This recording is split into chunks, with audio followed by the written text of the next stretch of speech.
Cobb County is now in session with the Honorable Judge A. Greg Poole presiding.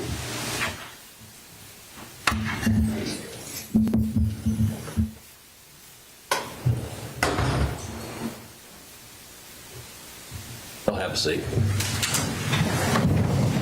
Get back.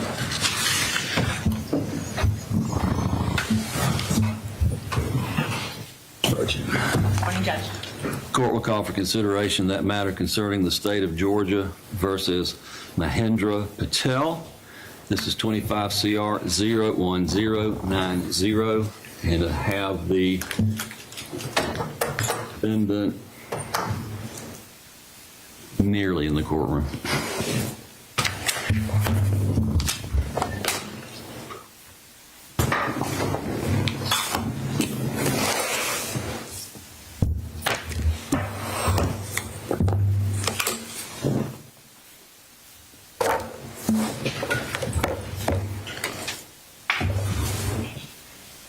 Is it on? Thanks.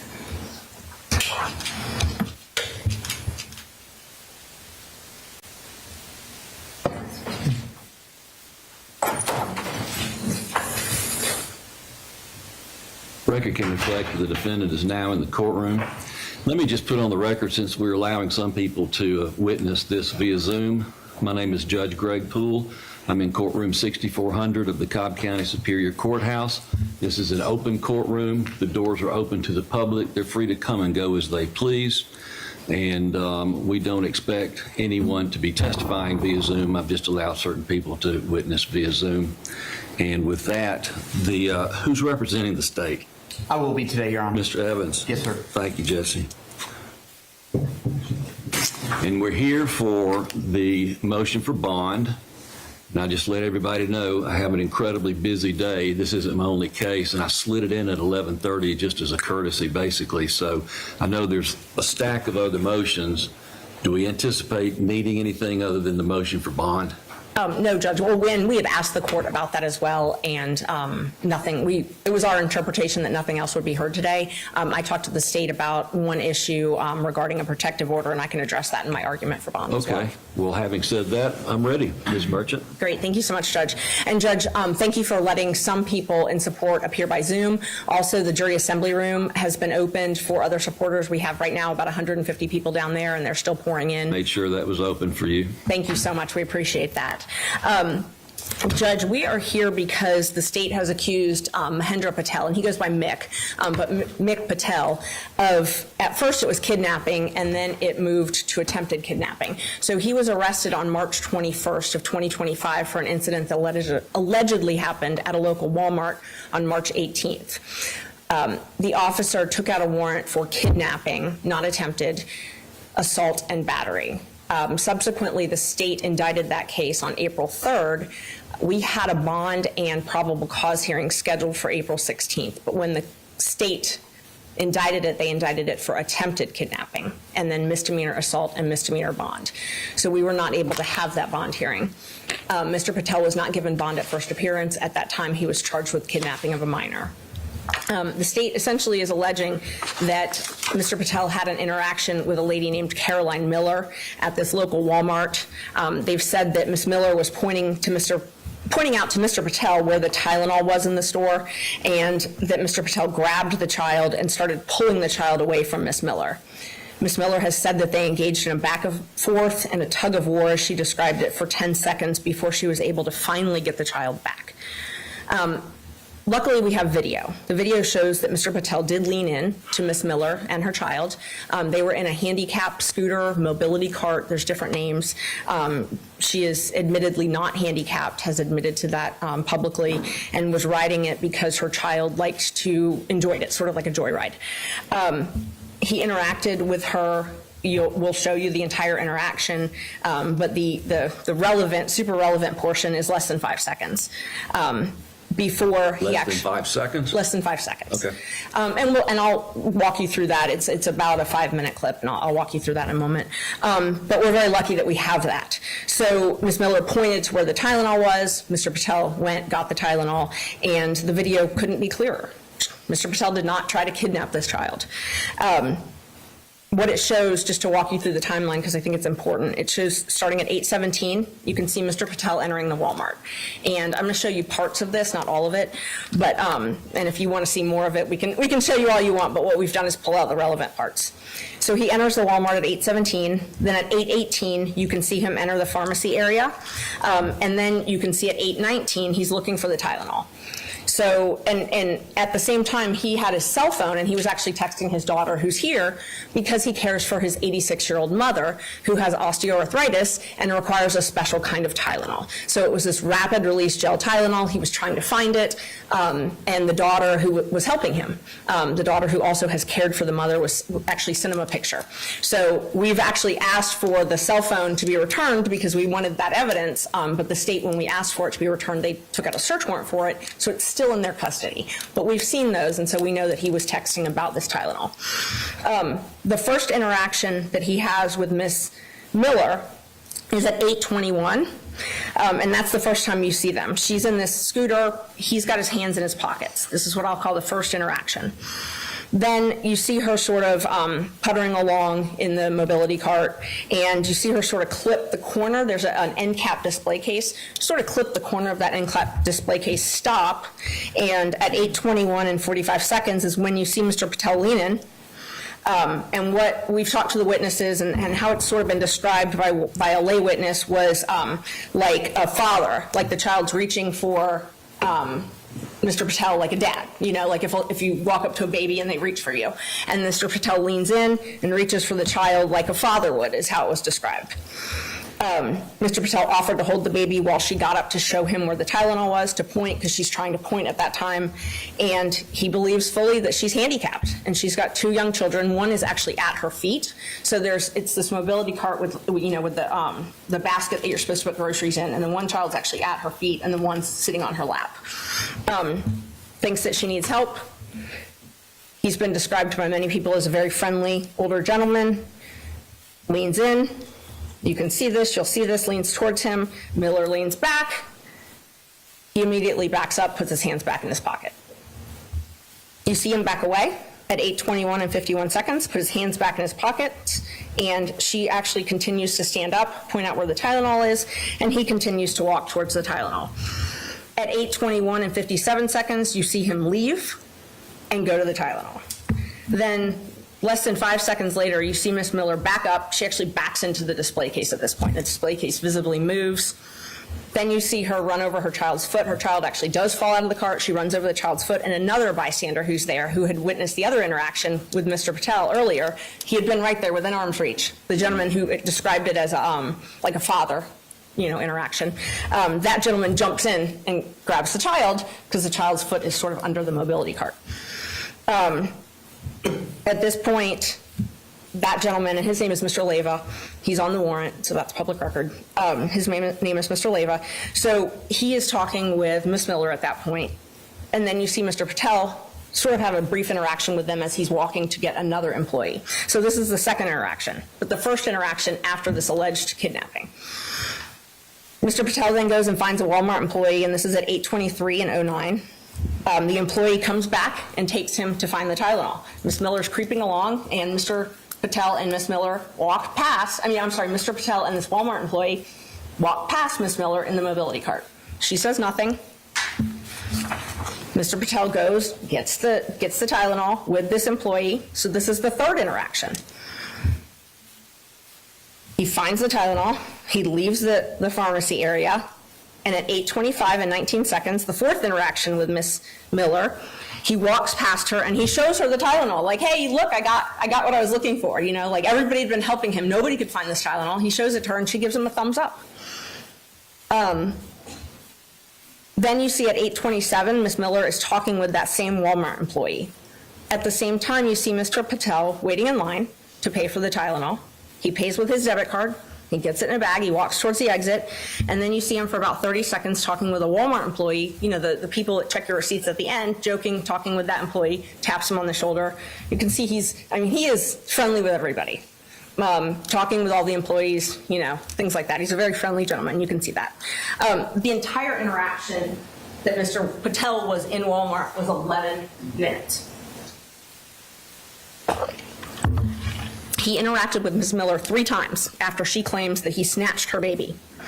There were lots of employees around, lots of people around for all of these interactions. Nobody stopped, nobody says anything. There was a gentleman within arm's reach. Nothing. Nobody screams.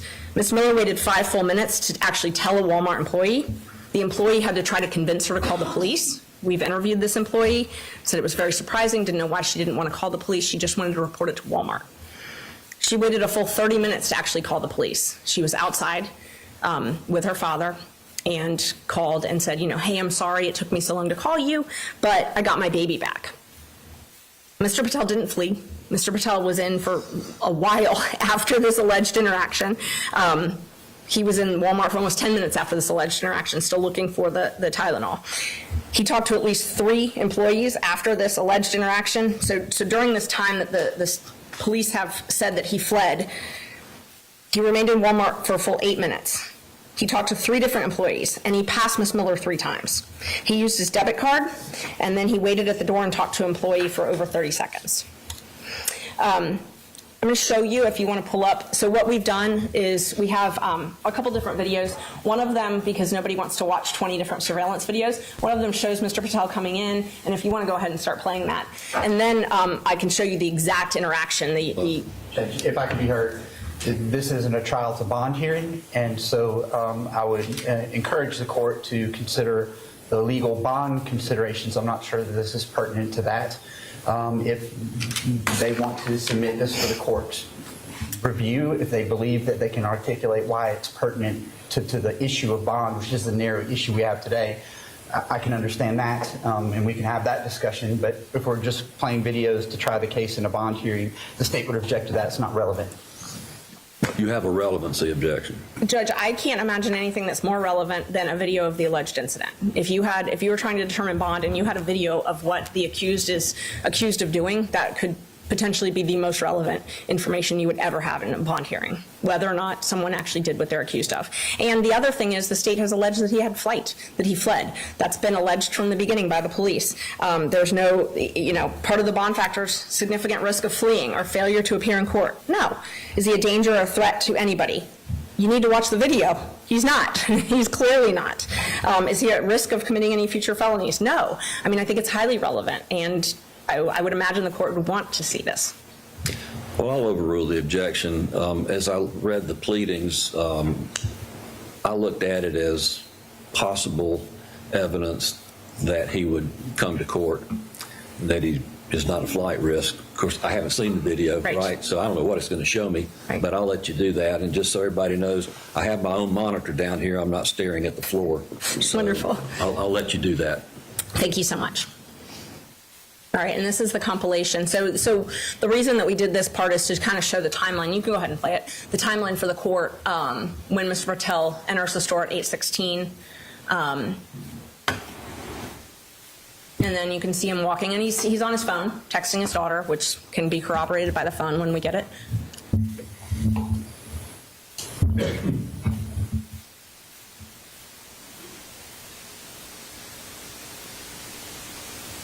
Now you see him, he's walking to the pharmacy section. This is the pharmacy section. And now this is when he actually interacts for the first time with Miss Miller. So that's Miss Miller in the cart, in the scooter. The first time that they've met, and they're obviously talking about the Tylenol.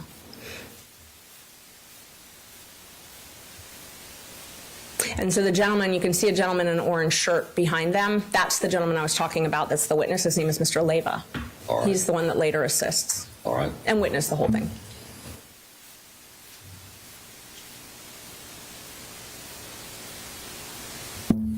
So this is the other view, so you can see how close Mr. Leyva is. And behind this display cart is that's when you can see the beginning of Miss Miller's cart.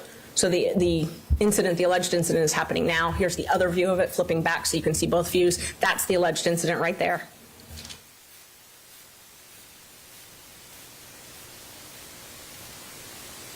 Then she points. He moves on, goes to get the Tylenol. She backs up into the display cart.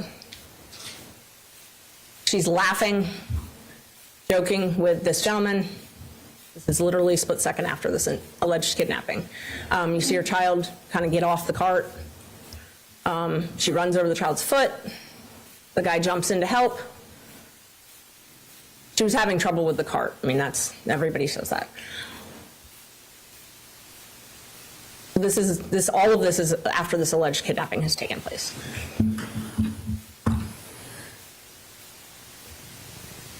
There's Mr. Patel entering the video again. You see him walking past. He talks with this guy that's witnessed this alleged kidnapping. Miss Miller's right there, doesn't say a word. She's puttering along in her cart. He's chatting with this gentleman, asking about the Tylenol.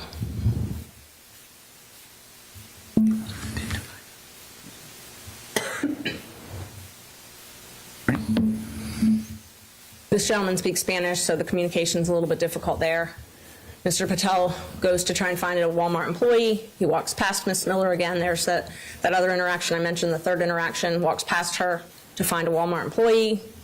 Again, this is all after this alleged kidnapping, so, he's not fleeing. Want to find another employee.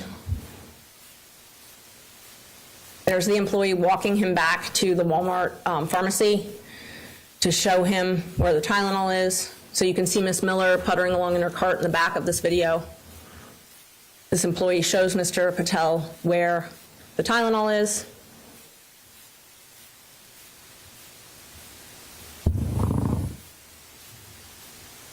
Miss Miller puttering along still on her cart.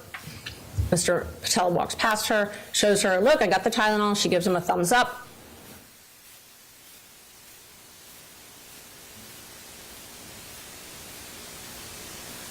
He keeps going.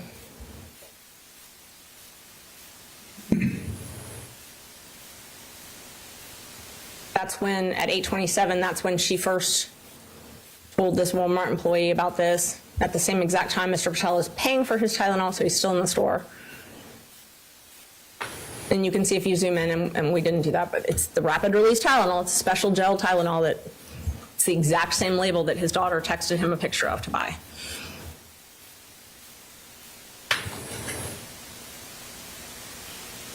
And Mr. Patel has no medical background. It's not surprising that he's asking his family for help. His wife's a doctor. His daughter's in medical school. So, I mean, it's not surprising he's asking for assistance with this.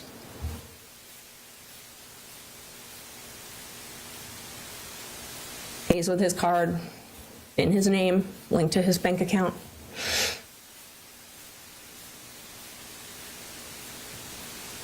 Him talking with this employee on the way out. Complete opposite of fleeing.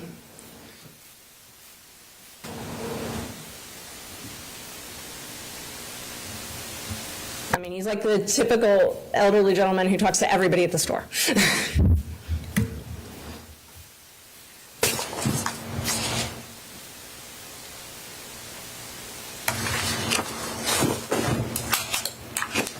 And then he leaves. 8:28, 8:29, he leaves. And Judge, so I've got the two videos of that alleged interaction if you want to see them. I don't want anybody to think anything's been taken out of anything, or, I mean, it's all on here, but what we did with this compilation is try to show both sides, back and forth. I don't want to take up the court's time needlessly, but we have those. We're ready to show them. Happy to show them if you'd like to see them. I don't know what the court, would you like to see the other, just those interactions? I don't know that I need to. Okay. If you think it's important, I will. No, I don't think it's important. All right, Judge. So moving on. So the other things that the evidence in this case, there's two alleged witnesses, the Walmart employee and Mr. Leyva. Mr. Leyva is mentioned on the warrant. Both of them, we've interviewed them. Both of them had said if they had seen a kidnapping, an assault, an attempt, anything like that, they would have stepped in, that they were there, didn't see it. They all confirmed the Walmart was busy. There were lots of people around. The Walmart employee said that Mr. Patel was a friendly older gentleman, was very friendly with her, kind of gave her like a hug almost, like she was so happy when she finally helped him find the Tylenol. She said that she didn't know what was going on with Miss Miller, but she's not permitted to ask what her handicap is, but she said it was suspicious that she didn't scream, call 911, anything like that. And then Mr. Leyva, the gentleman in the orange shirt that you saw, again, he said that Mr. Patel lifted the child like the child's father, and that Ms. Miller sort of pulled back the child. There was no tug of war. Mr. Leyva actually was mistaken and thought it was the younger child that all this was happening with. He was kind of confused, but the one thing he was sure about was that there was no attempted abduction, and had he seen anything like that, he was close enough that he would have stepped in and done something. He also told us that there were lots of people that witnessed the interaction. He speaks Spanish, so we had a Spanish interpreter interview him because there was definitely a language barrier with him, though. Mr. Patel talked to the police. He answered the police's questions. He told the police that he leaned in to pick the child up so that she could show him where the Tylenol is. He told them that. Where was this? At the police station when he was arrested. So he was arrested on March 21st. So before, they didn't talk to Mr. Patel. The police got the warrant for kidnapping. They arrested Mr. Patel on March 21st. They took him to the police department and interviewed him. When they interviewed him, and the state has not provided us a copy of this, but this is based on pleadings and Mr. Patel, what transpired there. He said that he did. I mean, he confirmed that he leaned in to pick the child up so that she could stand up and show him where the Tylenol was. At that point, he believes, as anyone would, that she's handicapped. And she's got 2 young children, which you can clearly see she's having some trouble with the cart. I mean, it's a reasonable thing. And if you think that there's a child that's falling or might fall and someone's trying to stand up to help you, the reasonable thing would be to help that person.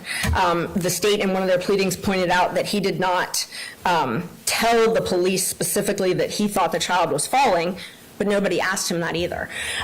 He also said that they didn't ask him if he told Miller immediately that he was trying to help her. But what he explained was that Miller didn't want his help. As soon as he realized that, he stopped, put his hands back in his pocket, and moved on. So we're talking a few seconds here, and he's trying to help.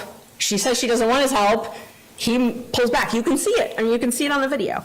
And we know Mr. Patel cares for his 86-year-old elderly mother. We know why he's there. He's not there for a sinister purpose. Judge, I anticipate the state's probably going to focus a lot on Mr. Patel and his prior record. Mr. Patel has a conviction from a 2006 conspiracy. It's a Class E felony for those that don't really practice in federal court, myself included. I had to call the federal defender to explain how it all works to me. A Class E felony is sort of like our high and aggravated misdemeanor. It's a 1 to 5 type of offense. It's a conspiracy. He accepted responsibility for his role in a 2006. It was a white collar case. It's a conspiracy, and the allegations, I was able to get the transcript and get the indictment and get the plea recommendation and all of that. Mr. Patel and another gentleman who was one of his neighbors, Mr. Obleton, they essentially contacted a company and they were asking for rewards to get a contract for a school, public school system's IT system. So at the time, Mr. Patel was an engineer. And he entered into a sales agreement in early 2007, whereby he would get a 3.9% commission for if this company got the sales agreement, the IT agreement, to do the IT stuff for the school system.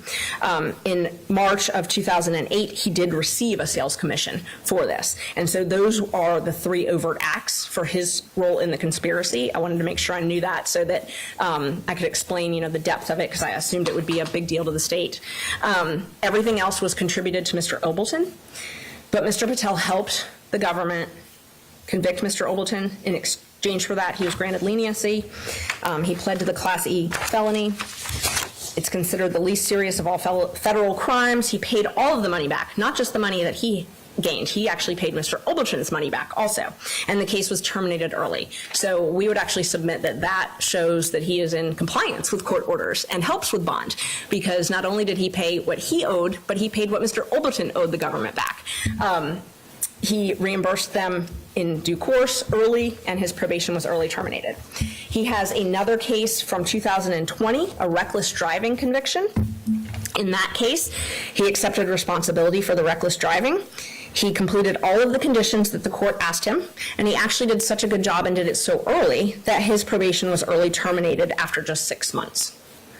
He has a pending 2005 DUI less safe. It's a non-test case. It is, he was arrested, and I was able to pull the reports. He was arrested, and the probable cause was the odor of alcoholic beverages emanating from his breath and his bloodshot eyes. He was arrested, and he was released on bond. He is currently on that bond, and I'm not sure if the state will make a big deal out of that or not. Ms. Miller has a conviction for DUI. Mr. Patel does not. But again, he complied with that court order, early terminated, did a great job. I want to talk a little bit about one thing I just want to point out before moving on, because I think it'll save us some time. The state had mentioned to us that they wanted some type of a protective order for the discovery. We've not been able to get discovery in this case. The case was indicted April 3rd. We opted in on April 7th. We have asked repeatedly to get the state's file. Mr. Merchant tried yesterday. He was supposed to go and review the open file, was denied access to that. They said they're copying it, so we should be getting it, but one of the issues was they want to make sure that we don't disseminate any witness information. We have not disseminated witness information, and we will not be disseminating witness information, although that information is already out in the news. And it's not surprising. There's quite a bit that's out there, that's public. Ms. Miller did quite a few press conferences early on in the case, press interviews, and obviously we have done that in response, but her information's out there. There's a lot of public police reports involving her that has her address. And so we are certainly not providing that to anybody. We will agree not to provide it to anybody. We already have it and haven't provided it to anybody. But I know the state's concern was over witness information. We haven't released it. We wouldn't release it, but it's really not hard to find. There's over 20 police reports in the last 7 years involving Ms. Miller. It's not hard to find this information. I don't know how that's relevant to the bond motion that we have today, Judge, so I would object to that. It's relevant to the protective order. I'm sorry, I was deviating for a moment just on the protective order, but I can save that and argue that separately. All right. Okay. So as far as bond, the last thing I wanted to point out to the court is my client's ties to the community. Judge, my client, he's got friends. He actually has friends here that he grew up with and went to high school with in India that have flown in for this bond hearing. They're here in this courtroom. We have over 100 people in court. We have over 150 downstairs. There's a lot more online. He's married. When he first came to this country, he went to school in Ohio. He got his master's in electrical engineering. His wife went to medical school in Ohio. They both graduated from Cleveland State, and they've been married for 31 years. They had their first daughter when they still lived in Ohio. They moved here. They have lived here in the Harrison High School District for 21 years. They own their home in West Cobb. They were zoned for Harrison, but both of his daughters went to the magnet school at Kennesaw Mountain. They both got full scholarships and graduated from Georgia Tech. They're both in graduate school currently. One is in medical school and one is in MBA school. He and his wife are now retired. They own property and they manage that property. Quite a bit of property. He's the caregiver for his 86-year-old mother that lives with him. His wife is here. One of his daughters is here, the one who's in MBA school. The daughter that's in medical school was in the middle of finals and is available on the Zoom. He is very active in his community, as I'm sure the court can recognize by the outpouring of people that are here to support him. He is active in the Kiwanis Club. He's a board member of the Lost Mountain Kiwanis Club. He is active at Read Across America and a program called Terrific Kid Program, where they actually go and read to children at North Cobb High School, children in need, children who have developmental disabilities, at Mount Perrin, and also at Due West Elementary. He's active at his temple in Cartersville, the Sharim Temple, and there's members of that community here in support as well. He has, at this point, before, as of 9 a.m. this morning, 46,000 signatures on a petition supporting his release.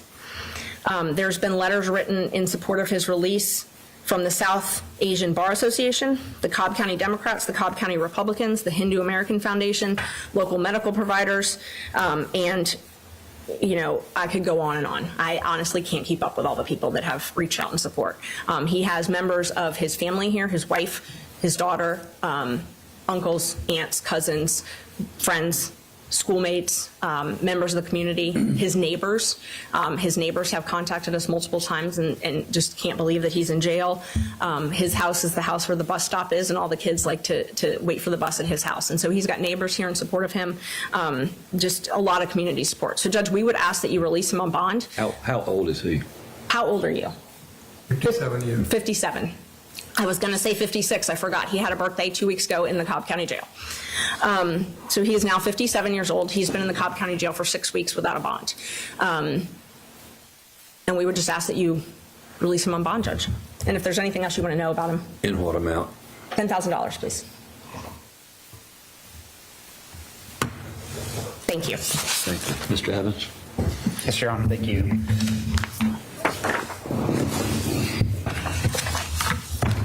I always think it good to make a record about the legal standard for these type of issues, so I want to do that first. I know the court's well aware of it. Nonetheless, we do need to make a record. The burden of proof is on the defendant for when it comes to bond issues. That's Dunn versus Edwards, common spelling for both of those, 275 Georgia 458. The defendant must prove evidence as to each of the 4 Aiella factors. We haven't really heard about those 4 factors, so I'll give them to you now, Your Honor. I know you're aware of them. They're also codified statutorily in 17-16-1. They must prove that defendant poses no risk of flight, no significant danger to person, community, or property. The defendant poses no significant risk of committing a new crime, poses no significant risk of intimidating witnesses or obstructing justice. Of note, failure on any one of those factors would authorize the court to deny bond in this case. I will point out the case out of Cobb County, Constantino versus Warren, Constantino, 285 Georgia 851. Defendant is not entitled to bond as a matter of right on felony offenses that are under 90 days before indictment. In this case, was indicted within that 90-day period to alleviate any concerns about the bond. So I say all that to say to the court that defendant is not entitled to bond as a matter of right. As we sit here today, it's entirely discretionary for the court whether or not to grant a bond. And that is where we stand, is that it is within the court's discretion to grant a bond, but you are absolutely not required to grant a bond because we have moved expeditiously to make sure that the defendant was afforded his opportunity in court by indicting him in a timely fashion. I will note that the initial warrant was in the no bond stages, so there's been some chatter, allegations about the state's role in that. It was not the state that had anything to do with defendant's current no bond status. That was done at the magistrate court level by a magistrate judge that was passing on the sufficiency of the evidence in terms of looking at the warrant. I will tell the court, in reviewing this case legally under Garza and some of those things, we believe that kidnapping would be appropriate. Nonetheless, looking fully at the facts of this case, an attempted kidnapping certainly seems like a better charge, which is why we did have some urgency to get this case to the grand jury to make sure that we had the most accurate charge pleading in terms of the charging documents that we think is appropriate. Slight asportation is what's required for a kidnapping. I think the general public thinks about kidnapping and has this visual image of white vans snatching kids off the street, and the court knows, and state knows, the defense knows, legal experts know. That's not the legal definition of kidnapping. It's the slight asportation of a person against their will, and so the appropriate charge we deemed, and the grand jury agreed, is an attempted kidnapping. He's also charged with assault and battery as well for what happened. So you've heard a little bit about assertions of what defendants' connection is to the community and all of those kind of things in support of this. There's really not been a whole lot of testimony about the 4 Aiella factors that I've articulated to the court. So I will tell you that the victim's mother is on this call. She's been in communication with the state. She's expressed to us her apprehension and trust in handling this case. She's been very deferential to the state. She is of the belief that defendant needs treatment. I too am of the belief that this defendant has got some serious issues, as we're about to talk about, and I want that to be a component of this discussion here. So because the defense has played one video, am I okay to sit down so I can use my laptop, Judge? Thank you. I want to show a zoomed in version of the clip. Yeah. And if you'll pay attention here, Judge.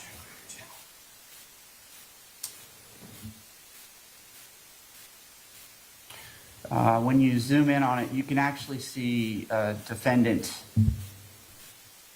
grabbing this 2-year-old child, the child's 2 at the time, and tugging the child, attempting to tug the child away from the mom.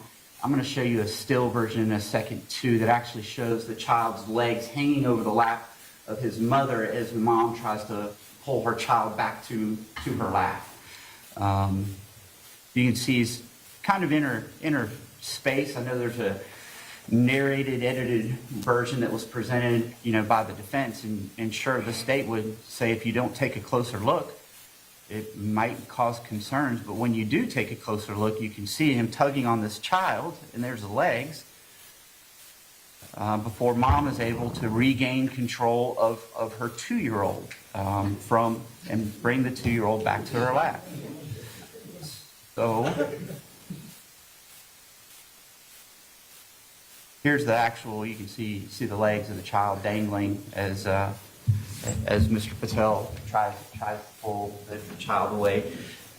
Listen, Judge, is this an unusual case? I would say it is. The state's not oblivious to the fact that this is a very bizarre set of circumstances. Nonetheless, this defendant reached down and grabbed a 2-year-old child from the lap of a woman in a Walmart at 8:30 at night and attempted to pull that child from her lap. The facts are not governed by the state here. The facts are governed by the choices of this particular defendant on this particular night, this particular public Walmart, as he encroached on the space of this mother and her two children. I will tell you that there was an employee that told the police that the defendant also touched her and that he said something like he loved her. There is some evidence of apparent intoxication on the defendant's part, and looking at his criminal history, it's not terribly surprising because it would appear that intoxication and alcohol issues have been legally an issue for him in the past as well. The victim's mother, for your knowledge, is 26 years old. She was 5'3". She has 2 children. She was minding her own business at a Walmart when this defendant, 56, a convicted felon who served time in federal prison, get to that in just a second, who's out on bond on a pending case, 5'10", 240 pounds, made the choice that he's going to reach down and grab her child and try to pull that child off her lap. He was unsuccessful in doing so, which is why an attempted kidnapping is perhaps a better charge than the initially charged kidnapping, even though you can clearly see the slight asportation as is contemplated by the law. So this defendant grabs a 2-year-old child sitting on his mother's lap, and despite the release of somewhat edited, narrated, scripted, when you look at the zoomed in view, you can actually see the corroboration of what the mother has told the police and told the Walmart employees as well. She actually told the police, and it's corroborated by the video evidence, that she pulled the victim back to me and that she refused to let go of her child.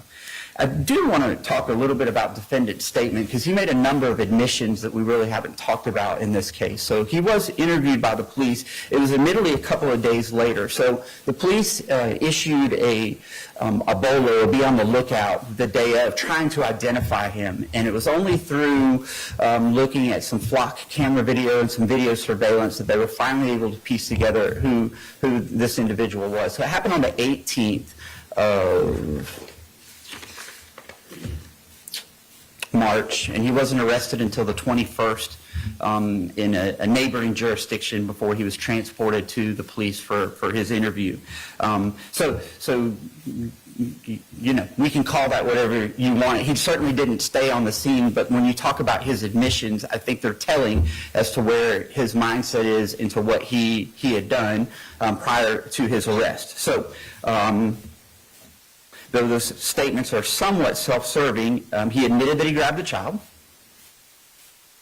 He admitted that he upset the mom. To quote him, he said, "She thought I was going to take her kid. I said, no, no, no." Then he said he saw her on the phone, and he pleaded with her. I said, "Please, I'm not going to take your kid," before heading out of the store. He said, "I was holding the kid. I realized she didn't want me to."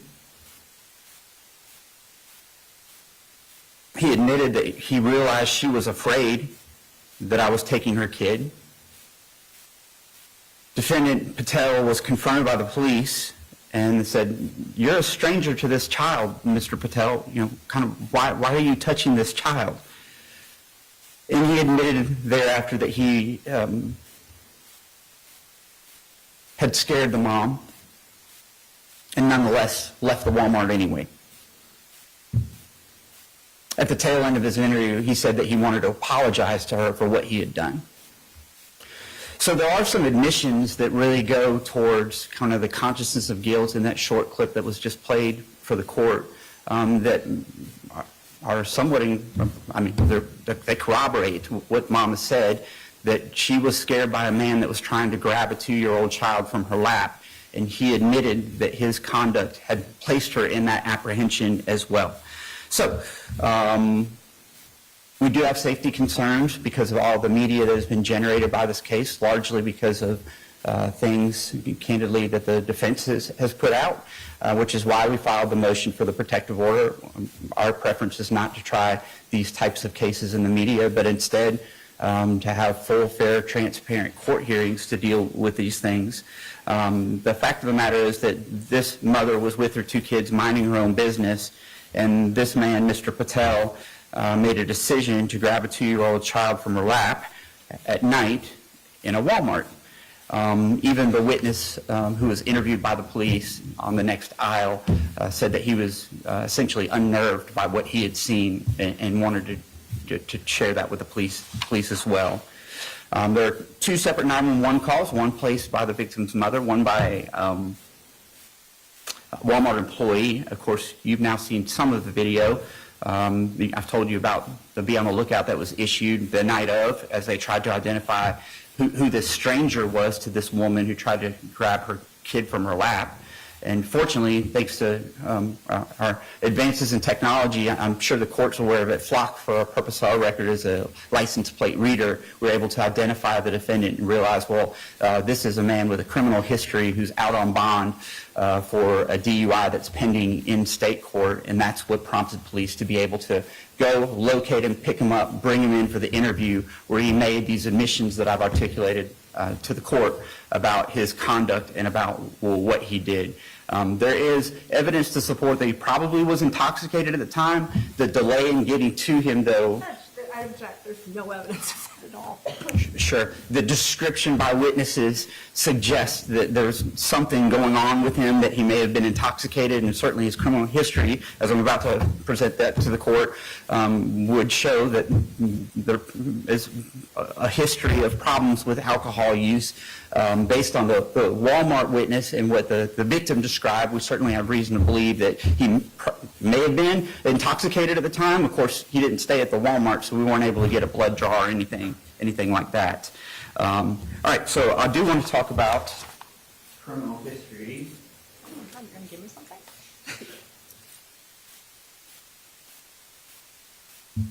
A copy? Sure, you can have a copy.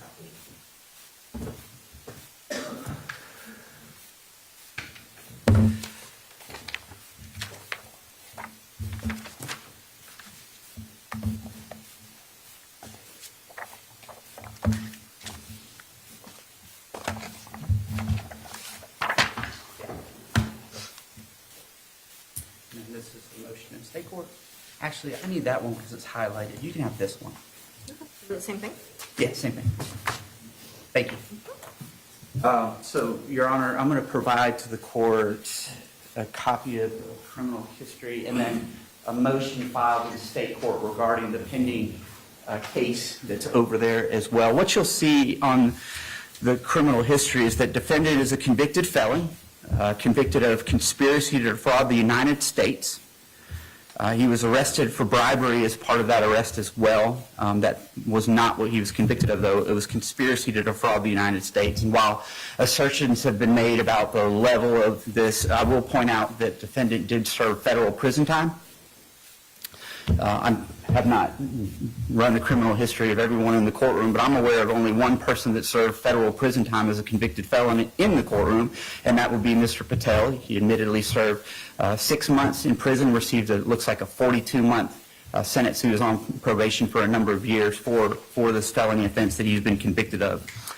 He did have a DUI that he was convicted of, a lesser included offense, reckless, that's February 7th, 2022. Highlighted that for the court.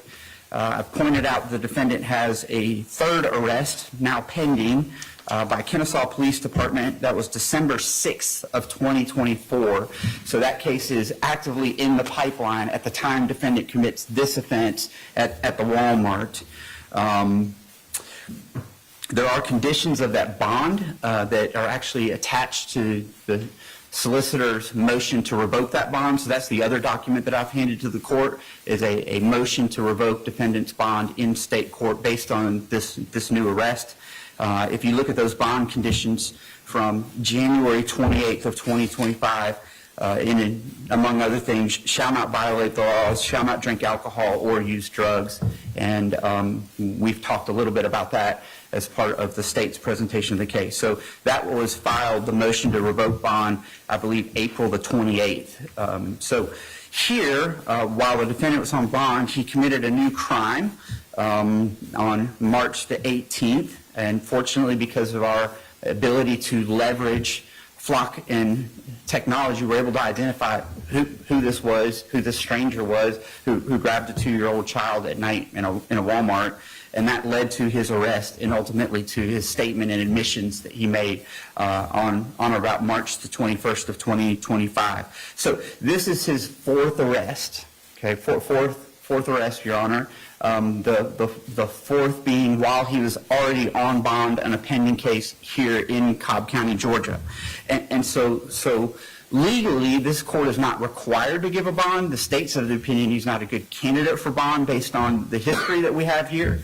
I would suggest to the court that if you're inclined to grant a bond, even though you're not required to, that we be heard about some specific conditions of that bond. But it is concerning from the state's perspective that you have a man who's a convicted felon on his fourth arrest, one while on bond here in Cobb County, Georgia, who made admissions to his conduct here. And in light of that, we would suggest to the court, not a good candidate for bond at this point. We're open to having discussions with the defense about perhaps some reasonable resolution of the case when it's appropriate after going through the discovery process. But at this point, you're not required to give the defendant a bond. And so we would urge the court to consider all of these things when you weigh your decision. And we would like to be heard if you exercise your discretion, say, well, I'm going to give a bond in this case for some reason, then we'd like to be heard on what conditions of that bond would be appropriate in light of the unique circumstances of this particular case. Understood. Thank you, Judge.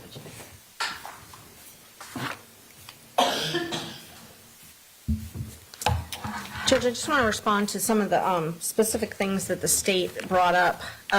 They said this is his fourth arrest. We told you about all of the other ones. We told you about exactly what happened in those other cases. And the one thing that I really want to, really the two things that I want to talk about are the state's theory that this is an apparent intoxication, but they didn't tell you one single person who said they thought Mr. Patel was drunk or that they smelled alcohol, not one single person. They said it was because of his actions and his behavior. You saw the video. I mean, you saw the video. There were people talking to him. He talked to 4 different Walmart employees this close to him. I think maybe because he has a DUI that was dropped down to a reckless driving and a DUI arrest, maybe that's where they got this from, but there's absolutely no evidence of that here. None whatsoever. So I don't know what conditions they're talking about, but there's no evidence of that here at all. And there's plenty of people that they could have talked to about smelling an odor of alcohol or something like that, bloodshot eyes, whatever.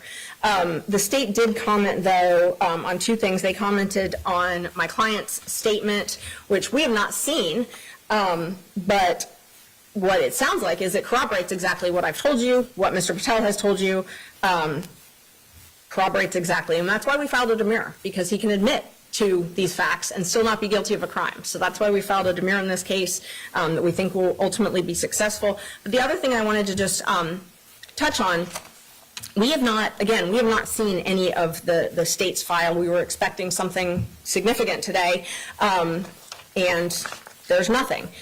The state got this GCIC on March 31st. This is the first we've ever seen it. Luckily, my clients told me about all of these, and I was able to investigate all of them. But we have been trying to get a consent bond since March 27th in this case. We have been trying to see and access the state's file, and they will not allow us to. This is, now all of a sudden throwing things out which we haven't been able to see. But the big issue is the state commented on Ms. Miller's credibility. They said that she's a young mother, 27, short, whatever, and that it's very reasonable for her to be scared. So because the state commented on her credibility, I wanted to just... I would object. I don't think that was a comment on credibility. Those were statistics about her age, height, weight, those types of things. So I don't agree with that recitation. I think that's facts not in evidence before the court in terms of the bond hearing. Response. Judge, the rules of evidence don't apply at bond hearing, first of all, and the state did comment on her credibility. They specifically talked about her being a young mother, and that it was reasonable for her to be scared in the situation of my client. They talked several times about how, his interaction with her and how he interacted with her should have scared her, so I think it's entirely relevant. They also mentioned that she's, as far as the bond factors, they mentioned something about, direct quote,